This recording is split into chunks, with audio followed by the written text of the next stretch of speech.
क्या आपको पता है दुनिया में एक जगह ऐसी है जहां यदि किसी के दांत में दर्द हो जाए तो वहां मरे हुए चूहे से उसका इलाज किया जाता है। और क्या आपको पता है नासा में सूंघने का यानी कि किसी चीज को स्मेल करने के लिए लाखों रुपए सैलरी दी जाती है। और क्या आप एक ऐसे देश के बारे में जानते हैं जहां पर बैंक में पैसे रखने पर हमारा पैसा उल्टा कम हो जाता है। ये सब इंटरेस्टिंग फैक्ट्स आपको इस वीडियो में मिलेंगे, तो देखते रहिए।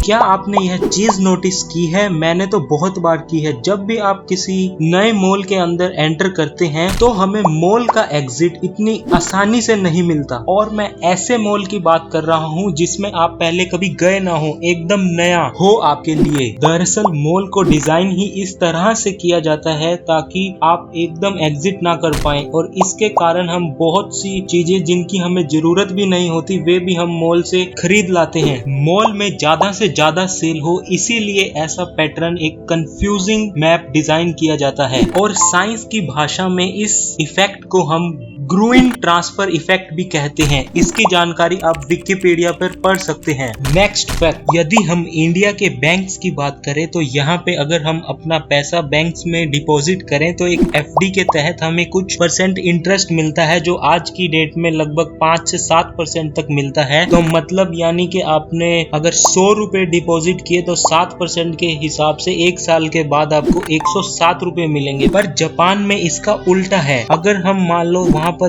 10 रुपए एक बैंक में डिपॉजिट करेंगे तो बदले में हमें ज्यादा नहीं बल्कि कुछ % कट के पैसे मिलेंगे। जैसे 10 अगर हम जमा करेंगे तो केवल 8 या 9 रुपए ही वापस मिलेंगे। और ऐसा इसलिए होता है क्योंकि जापान एक डेवलप्ड कंट्री में आता है, जबकि हमारा इंडिया में ऐसा इसलिए नहीं है क्योंकि हमारा कंट्री अभी डेवलपिंग फेज में है। और जैसे जैसे हमारा कंट्री धीरे धीरे डेवलप होता रहेगा, यही सेम सिस्टम हमें आने वाले सालों में लगभग 2050 के आसपास देखने को इंडिया में भी मिल सकता है। नेक्स्ट फैक्ट, अब बात करते हैं एक ऐसी जगह की जहां पे दांत का इलाज मरे हुए चूहे के साथ किया जाता था। जी हाँ दोस्तों, ये होता था हमारे एंशिएंट इजिप्ट में, जो कि जाना जाता है अपने मिस्ट्रीज को लेकर। चाहे वो मिस्ट्रीज फिर या तो ममीज से रिलेटेड हो या फिर इन अनोखे इलाजों से रिलेटेड हो। नेक्स्ट फैक्ट, अब बात करते हैं नासा की कि आखिर वहां पर एक सूंघने की जॉब के लिए लाखों में सैलरी क्यों दी जाती है।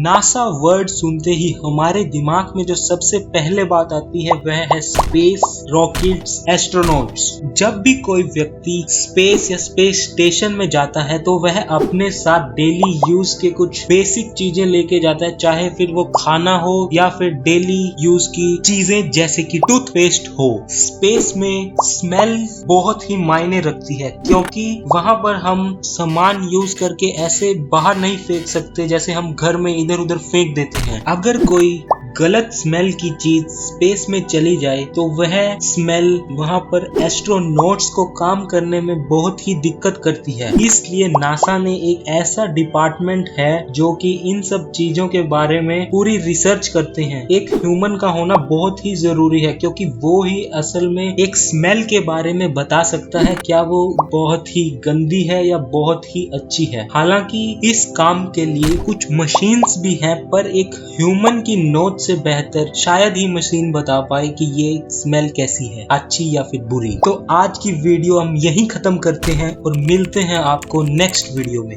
धन्यवाद।